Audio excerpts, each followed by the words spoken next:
প্রত্যেক ওয়েলকাম। শুরু করছি আজকের সেশন। তো আজকে আমরা কলকাতা পুলিশের যে মেন এক্সাম হয়েছিল 2023-এ, তো সেই মেন এক্সামের সমস্ত জিজ্ঞাসা প্রশ্নোত্তর কিন্তু আলোচনা করব। দেখো, তো আগের দিন কিন্তু আমরা কলকাতা পুলিশের প্রিলিমিনারি এক্সামের প্রশ্নপত্র নিয়ে আলোচনা করেছি। যারা দেখোনি অবশ্যই দেখে নেবে। তো প্রথম প্রশ্ন দেখো, তো এটি কারেন্ট অ্যাফেয়ার্স থেকে ছিল যে 2023-এর যে দেখো এশিয়া কাপ অনুষ্ঠিত হয়েছিল। তো এই ম্যাচে ম্যান অফ দ্য ম্যাচ কে হয়েছিলেন? তো ম্যান অফ দ্য ম্যাচ হয়েছিলেন মোহাম্মদ সিরাজ। হয়েছিল তার নাম কি? তো সঠিক উত্তর হচ্ছে কিন্তু ভারত। সাফ গেমস এটি কিন্তু ভারত চ্যাম্পিয়ন হয়েছিল। পেনিসিলিনের আবিষ্কর্তা কে ছিলেন? তো দেখো, পেনিসিলিন এটা হচ্ছে এক প্রকার ছত্রাক এবং এটি আবিষ্কার করেছিলেন কে? সঠিক উত্তর আলেকজান্ডার ফ্লেমিং। আচ্ছা, কত সালে? সালটা হচ্ছে কিন্তু 1928। অবশ্যই মনে রাখবে, 1928-এ আলেকজান্ডার ফ্লেমিং। চলে যাব নেক্সট প্রশ্নে। আবার একটি প্রশ্ন, সম্প্রতি সৌর অভিযানে ভারত সূর্যের তথ্য সংগ্রহে কোন মহাকাশযানটি পাঠিয়েছিল? তো আমরা জানি যে আদিত্য এল1 এটি কিন্তু পাঠিয়েছিল যে সূর্যের যে বহিঃস্তর রয়েছে, অর্থাৎ যেটাকে আমরা করোনা হিসাবে জানি, তো এই স্তরটাকে পরিলক্ষণ করার জন্য কিন্তু আদিত্য এল1 এটি কিন্তু লঞ্চ করা হয়েছিল। নেক্সট দেখো, ব্রাজিলের রাজধানী কোনটি? তো গতদিন কিন্তু বলেছিলাম যে বিভিন্ন যে সমস্ত ইন্টারন্যাশনাল সংস্থা রয়েছে তাদের ক্যাপিটাল এবং তাদের যে সমস্ত দেশগুলো রয়েছে এদের ক্যাপিটালগুলো কিন্তু অবশ্যই মনে রাখবে। এখান থেকে প্রশ্ন কিন্তু থাকে। তো দেখো, চলে এসেছে। সঠিক উত্তর হচ্ছে ব্রাজিলের রাজধানী ব্রাসিলিয়া। কোশ্চেন নাম্বার 6, কে কোন খেলার সঙ্গে যুক্ত? তো তোমাদের কিন্তু বলেছিলাম এই টপিকটা হচ্ছে মাস্টার মাইন্ড। কেননা লাগাতার 2005 থেকে কিন্তু আমরা যতগুলো রিক্রুটমেন্ট হয়েছে সেই রিক্রুটমেন্ট স্টেপ বাই স্টেপ কিন্তু আমরা কভার করতে করতে আসছি। তো 2024-এর কেপি কনস্টেবলও কিন্তু দেখো এই একই প্লেয়ার, অর্থাৎ বিভিন্ন কে কোন খেলার সঙ্গে যুক্ত, এই টপিকটা থেকেই কিন্তু প্রশ্ন এসেছে। তো সঠিক উত্তর হচ্ছে কিন্তু লন টেনিস। রোহন বেপন্না ইনি কিন্তু লন টেনিসের সঙ্গে যুক্ত ছিলেন। তোমরা সাব ইন্সপেক্টরের প্রশ্নপত্রটা যদি দেখো, তো সেখানে কিন্তু দেখতে পাবে মহেশ ভূপতি, ইনিও কিন্তু লন টেনিসের সঙ্গে যুক্ত। এই প্রশ্নটি কিন্তু এসেছে। কোশ্চেন নাম্বার 7, কম্পিউটার থেকে রয়েছে, নিচের কোনটি কম্পিউটারের সাপেক্ষে একটি ইনপুট ডিভাইস নয়? কোশ্চেনটা ভালো করে খেয়াল রাখবে। প্রত্যেকটা ক্লাসেই কিন্তু আমি বলছি যে 9 দিয়ে কোশ্চেন, এটা হচ্ছে একটা ট্রেন্ড। তোমরা যারা প্রথম থেকে ক্লাসগুলো করছো, পিআইকিউ সলভপত্র তোমরা যারা প্রথম থেকে পরপর দেখছো, তারা কিন্তু অবশ্যই অবগত রয়েছে যে কীভাবে প্রশ্নপত্র কিন্তু সেট হয়।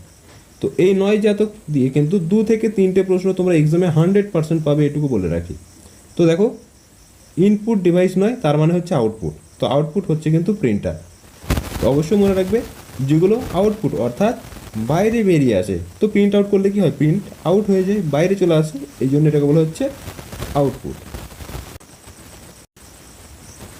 কোশ্চেন নাম্বার 8 দেখো, গতদিনই কিন্তু আলোচনা করেছিলাম ভর কি ভার কি, এই সমস্ত বিষয়টি কিন্তু গতদিন আলোচনা করেছিলাম। তো দেখো, সেখান থেকে আবার একটি প্রশ্ন। তো প্রিলিমিনারি এক্সামে কী ছিল? প্রিলিমিনারি এক্সামে ছিল হচ্ছে ভার বা ওজন, মেনে এসেছে দেখো ভর। তো সঠিক উত্তর হচ্ছে কোনো বস্তুর মধ্যে যে পরিমাণ জড় পদার্থ থাকে তাকে। আচ্ছা, ভর কিসের মাপা হয়? এটা হচ্ছে সাধারণ তোলা যন্ত্র, যেটাকে আমরা দাঁড়িপাল্লা বলে থাকি। এর মাধ্যমে প্রত্যেকটা এক্সামে কিন্তু বলে রাখছি এই ধরনের টপিকগুলো থেকেই প্রশ্ন আসবে। নেক্সট দেখো, লিভার থেকে। তো বলেছি যতগুলো প্রশ্নপত্র আমরা কিন্তু সলভ করেছি, প্রত্যেকটা কোশ্চেন পেপারেই দেখেছি লিভার থেকে একটা প্রশ্ন, কখনো উদাহরণ দিয়ে, কখনো সংজ্ঞা দিয়ে, যে কোন শ্রেণীর লিভারে যান্ত্রিক সুবিধা 1-এর কম, কোন শ্রেণীর লিভারে যান্ত্রিক সুবিধা 1-এর বেশি, অথবা বিভিন্ন উদাহরণ দিয়ে, যেরকম সুপারি কাঁটা জাতি, তারপরে নৌকার দাঁড় ইত্যাদি থেকে কিন্তু এসছে। তো এখানে দেখো সাঁড়াশি। তো সাঁড়াশি কোন শ্রেণীর লিভার? এটি হচ্ছে কিন্তু প্রথম শ্রেণীর লিভার। দেখো, বিভিন্ন যে সমস্ত মৌলের সংকেতগুলো রয়েছে এখান থেকে প্রশ্ন। তো এগুলো কিন্তু আমরা পিআইকিউ কভার করার সময়তেই কিন্তু বলেছিলাম যে এই টপিকগুলো একটু ভালো করে দেখবে, পরীক্ষায় কিন্তু এইগুলো থেকেই প্রশ্ন আসবে। তোমরা দেখেছো পটাশিয়ামের সংকেত কী ছিল? গত দিন আমরা কিন্তু এই সাব ইন্সপেক্টরের যে এক্সাম 2018 সলভ করেছিলাম, সেখানে কিন্তু ছিল। আচ্ছা, তাহলে পিবি এর সংকেত কী হবে? তো পিবি কথাটা হচ্ছে লেড, যেটাকে আমরা সীসা বলে থাকি, এর সংকেত হচ্ছে পিবি। নেক্সট দেখো, নিচের কোনটি কার্বন ডাই অক্সাইডের ধর্ম নয়? ভালো করে খেয়াল রাখবে, ট্রেন্ড আবার মনে পড়ছে তোমাদের। দেখো, যেটা বলেছি সেটাই কিন্তু এতদিন হয়েছে, আপকামিং এক্সামগুলোতেও কিন্তু হবে।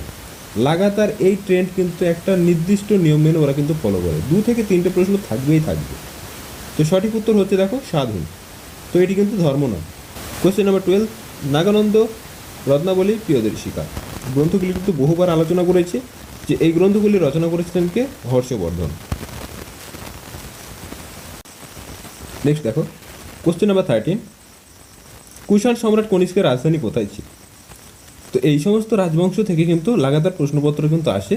দেখা যায় বিভিন্ন যে সমস্ত রাজবংশ, হর্ষঙ্কু, শৈশনাগ, নন্দ এবং মৌর্য, এই বংশগুলি কিন্তু অত্যন্ত গুরুত্বপূর্ণ। কখনো রাজাদের উপাধি দিয়ে প্রশ্ন আসে, কখনো এদের রাজধানী, কখনো বা এদের বিভিন্ন যে সমস্ত সেনাপতি। তো এগুলো থেকে প্রশ্ন কিন্তু মাস্ট এক্সামে থাকে। তো প্রত্যেকে এগুলো একটু ভালো করে দেখবে। এই নিয়ে কিন্তু চ্যানেল কিন্তু ক্লাস করানো রয়েছে, যারা ক্লাসগুলি দেখবে অবশ্যই কিন্তু এখান থেকে প্রচুর প্রশ্ন এক্সামে কিন্তু কমন পাবে। যে কোনো এক্সাম তুমি দাও না কেন এখান থেকে প্রশ্ন কিন্তু আসবে। তো দেখে নেবে। তো কুষাণ সম্রাট কনিকের রাজধানী ছিল হচ্ছে পেশোয়ার বা পুরুষপুর। অপশানে কিন্তু পুরুষপুর না দিয়ে পেশোয়াও কিন্তু থাকতে পারে। তো অবশ্যই মনে রাখবে পেশোয়া বা পুরুষপুর হচ্ছে কনিষ্কের রাজধানী। নেক্সট, দিল্লিতে দাস বংশের প্রতিষ্ঠাতা সম্রাট কে ছিল? তো দাস বংশ বলতে আমরা কার কথা প্রথমে জানি? কুতুবুদ্দিন আইবক বা দিল্লি সুলতানের প্রকৃত প্রতিষ্ঠাতা কাকে বলা হয়? এই প্রশ্নটি কিন্তু তোমাদের এক্সামের জন্য ভীষণ গুরুত্বপূর্ণ হতে চলেছে। তো এখান থেকে প্রশ্ন কিন্তু আসবেই আসবে। সঠিক উত্তর করবে হচ্ছে ইলতুৎমিশ। একে বলা হয় দিল্লি সুলতানের প্রকৃত প্রতিষ্ঠাতা। চলে যাবো নেক্সট প্রশ্নে। দেখো, দ্বিতীয় গোলটেবিল বৈঠক কত সালে অনুষ্ঠিত হয়?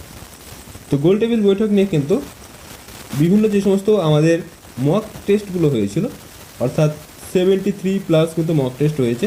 তো এর মধ্যে কিন্তু আমরা বিস্তারিত আলোচনা করেছি। প্রত্যেকটা মক টেস্ট পর্বে কিন্তু গুরুত্বপূর্ণ প্রশ্নোত্তরে সাজানো রয়েছে। যারা দেখোনি ক্লাসগুলো একটু দেখে নেবে। প্রচুর প্রশ্ন কিন্তু রয়েছে, প্রত্যেকটা মক টেস্ট পর্বে কিন্তু 40টি প্রশ্ন করে কিন্তু রয়েছে।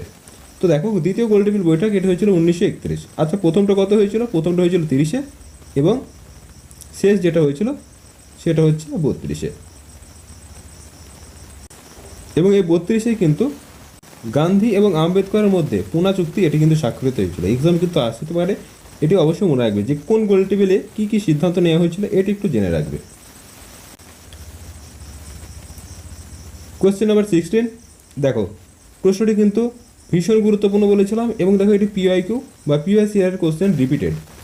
তো ভারতীয় জাতীয় কংগ্রেসের প্রথম অধিবেশনে সভাপতি কে ছিলেন? সঠিক উত্তর হচ্ছে উমেশচন্দ্র বন্দ্যোপাধ্যায় বা WC ব্যানার্জি। বিগত বছরের প্রশ্নপত্র তোমরা ক্লাসগুলি যারা দেখেছো অবশ্যই বুঝতে পারবে যে বিগত বছরগুলো থেকে প্রশ্ন কতটা রিপিট হয়েছে।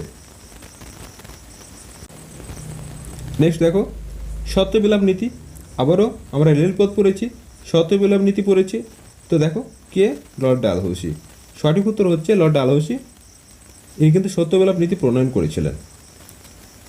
এইখান থেকে একটি প্রশ্ন কিন্তু এসেছিল, তোমাদের মনে পড়ছে কিনা জানি না।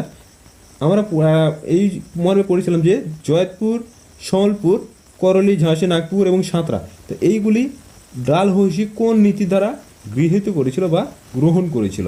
তো অবশ্যই মনে রাখবে এই সত্যবিলাপ নীতি দ্বারা এগুলি কিন্তু অধিগ্রহণ করেছিল। এটা কিন্তু আমরা পিআইকিউ প্রশ্ন সলভ করার সময় কিন্তু করেছি। নেক্সট, কোশ্চেন নাম্বার 18, দেখো কত সালে চট্টগ্রাম অস্ত্রাগার লুণ্ঠন হয়? সঠিক উত্তর হচ্ছে 1930। এর নেতৃত্বে কে ছিলেন? মাস্টারদা Surya Sen. Next, question number 19, Kolkata হাইকোর্টের 9তম সার্কিট বেঞ্চ কোনটি? তো সঠিক উত্তর হচ্ছে কিন্তু জলপাইগুড়ি। এটি কিন্তু এক প্রকার কারেন্ট অ্যাফেয়ার্সের প্রশ্ন বলতে পারো। চল, কোশ্চেন নাম্বার 20, দেখো এখানে বলার কিছু নেই। প্রশ্নটি আমরা কিন্তু পিওয়াইকিউ সলভ করার সময় বহুবার দেখেছি। এই প্রশ্নটি রিপিটেড। নর্মদা থেকে প্রচুর প্রশ্ন কিন্তু এক্সামে এসেছে, প্রচুর প্রশ্ন। সঠিক উত্তর হচ্ছে অমরকণ্টক। নর্মদা নদীর উৎপত্তিস্থল মধ্যপ্রদেশের অমরকণ্টক থেকে। পিওয়াইকিউ কোশ্চেন থেকে রিপিট করেছে, দেখতে পাচ্ছ। তাহলে প্রশ্নপত্র কীভাবে কিন্তু একই প্রশ্ন কিন্তু বারবার রিপিট হচ্ছে। নেক্সট দেখো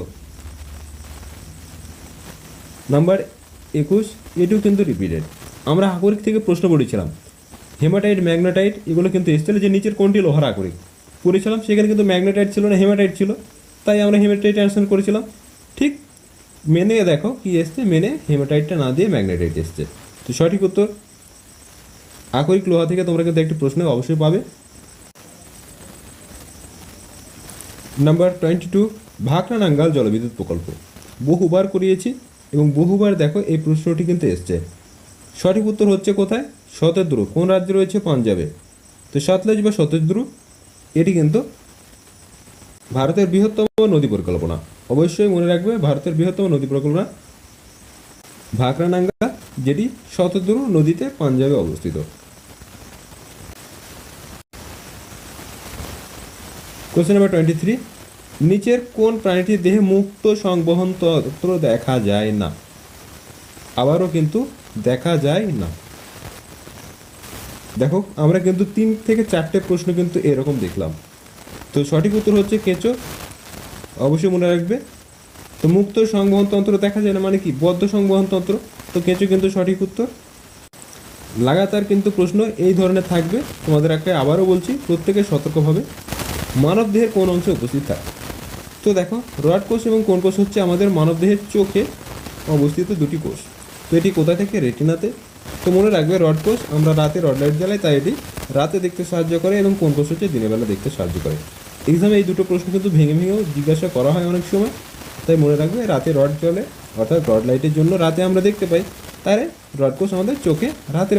কোশ্চেন নাম্বার 25, লেবুতে কোন অ্যাসিড থাকে? অ্যাসিড থেকে কিন্তু প্রশ্ন তোমাদেরকে আগেও বলেছিলাম যে কোন ফলে কোন অ্যাসিড থাকে। লেবুতে সাইট্রিক অ্যাসিড, এটি কিন্তু আমাদের সঠিক উত্তর হয়ে যাচ্ছে। আচ্ছা, আপেলে ম্যালিক অ্যাসিড, তেঁতুলে টার্ট্রিক অ্যাসিড এবং সেই সাথে টমেটোতে অক্সালিক অ্যাসিড। এই অ্যাসিডগুলো অবশ্যই মনে রাখবে। পিঁপড়ে হলে ফর্মিক অ্যাসিড। অ্যাসিডগুলো থেকে প্রশ্ন কিন্তু একটা অবশ্যই তোমরা দেখতে পাবে বিগত বছরগুলোতে এসেছে। তো এই ছিল আজকের গুরুত্বপূর্ণ প্রশ্নোত্তর। তোমরা জানো যে মেন এক্সামে 25 অর্থাৎ 25টি জিকে প্রশ্নোত্তর থাকে। তো 25টি প্রশ্ন কিন্তু আমরা কভার করলাম। তো আপকামিং যতগুলো এক্সাম বাকি রয়েছে সেগুলোও কিন্তু আমরা আস্তে আস্তে কভার করে দেবো। নিয়মিত ক্লাসগুলি দেখতে থাকো। চ্যানেলে যারা নতুন অবশ্যই চ্যানেলটিকে সাবস্ক্রাইব করবে এবং ভিডিওটি প্রচুর পরিমাণে কিন্তু শেয়ার করবে।